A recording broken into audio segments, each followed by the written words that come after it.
What's going on, everyone? In this video I'm going to show you another great way how to find products to sell on Amazon Japan. Alright, let's do it!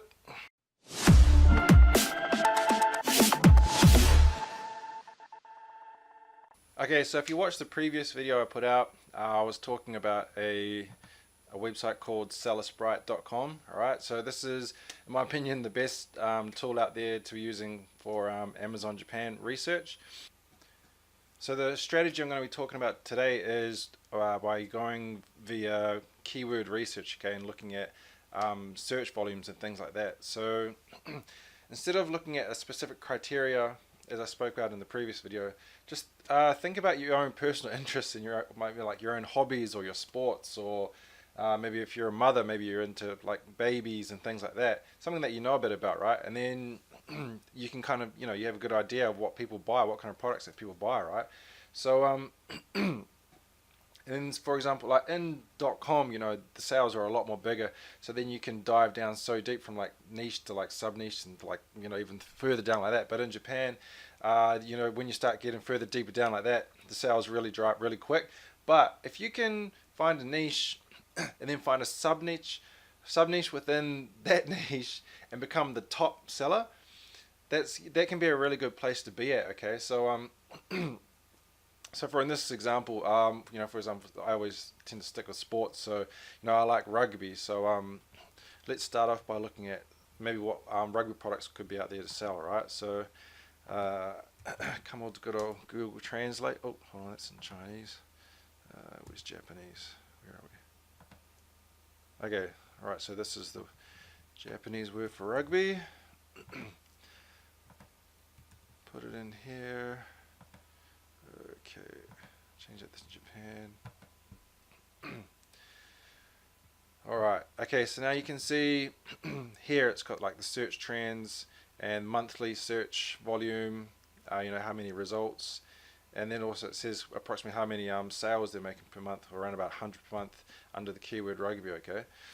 And so just by looking at this main keyword rugby, it's got here like 20,000 searches per month, right, which is, for a main like seed keyword, that's pretty low. Okay, so I'll just show you what some products what are coming up under rugby. So what related keywords? Okay, so rugby spikes. So that's actually means rugby boots, and you got rugby magazines, rugby World Cup, blah blah blah blah, and these are all the related keywords, right? So then, like I was saying before, you try and look to be the best seller in a sub niche. So maybe you could look at something like rugby boots or maybe rugby magazines, but seeing as this the volume just seems pretty low for rugby, I'm going to pass on it and I'll try something else instead. So another sport I like is snowboarding. Okay, so we'll just get the word for snowboarding. All right, throw that in here. Okay, and yeah, you can already see that the search volume is a lot higher for snowboarding. Okay, so looking at monthly searches of around about 92,000, all right, which is pretty good. That's a good number. I say anything for a sub niche, what we're going to look at in a sec, I'd say anything. So if you can find something that's got around 30,000 per month, that's pretty good.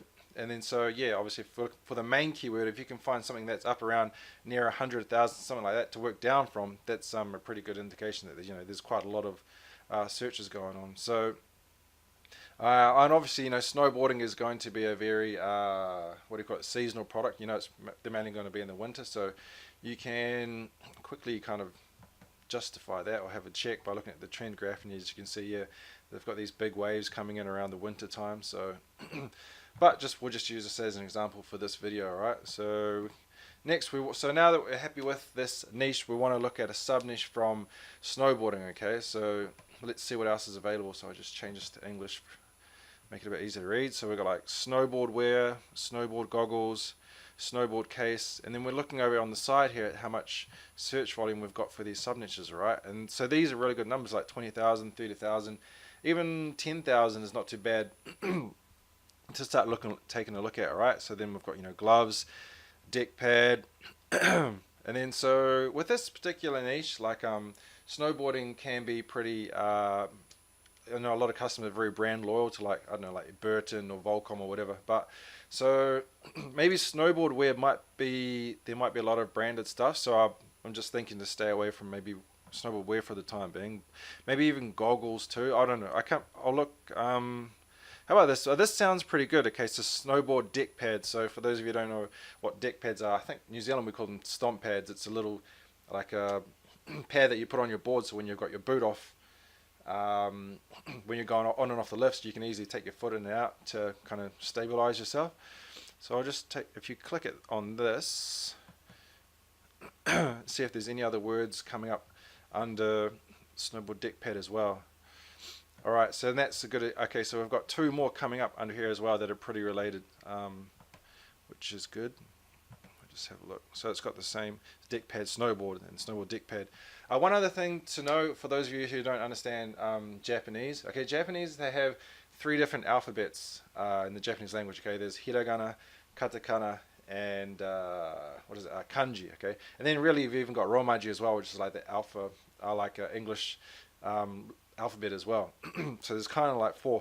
So actually there's even, when you're doing keyword research and stuff, and when you're, this is just kind of going off on a different route, but when you're doing like backing keyword things, stuff like that, if you, there's actually 2 spaces in the English language, okay, so you can have, like, for example, snowboard deck pad with one type of space, but then you can also have snowboard deck pad with this other space. So they're actually 2 different keywords, all right? So that's pretty valuable to know, because you always want to be, you know, using as much relevant keywords as you can. So as you can see right here, these are 2 of the same words, snowboard deck pad, but they're actually they've probably got a different space in between them. All right, so getting back anyway. Okay, so let's look at snowboard deck pads, right? So they got 22,000 searches a month, which is pretty decent. So we can open up this on Amazon Japan and take a look what comes up on the first page, all right?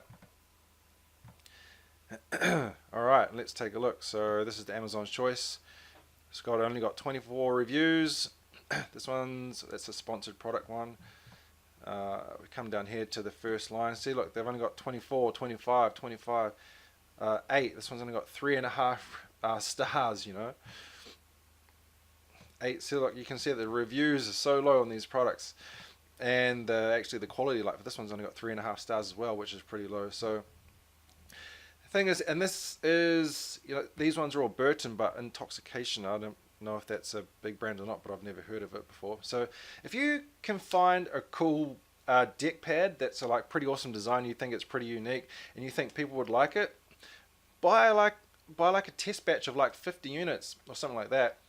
You know, send them into Amazon FBA, into the warehouses here in Japan, and then if they're really cool and people like them, just based off the design, you know, people will buy them, okay, with even 0 reviews. So it's a good, you know, way to start and test out your products, okay. So this is kind of a perfect example. Yeah, these this one's only got, you know, 3.5 stars, you know, 5 stars of reviews. So yeah, this is what I'm talking about. So think about, you know, what you like, your interests, and then go from there. Find the main keyword for it in Japanese, and then try and find a sub niche from there, and then work from there. And then yeah, that's a good place to start. All right, yeah, try to keep this video short and sweet, so that about does it. As I said before, if you want to use Sellersprite.com, I'll put the discount code down below, so you can get 20% off each month that you're signed up. And yeah, there's a free trial anyway if you just want to test it out for yourself for free. And yeah, that's about it. Okay, thank you very much. Hope this helped, and I'll see you in another video. See you.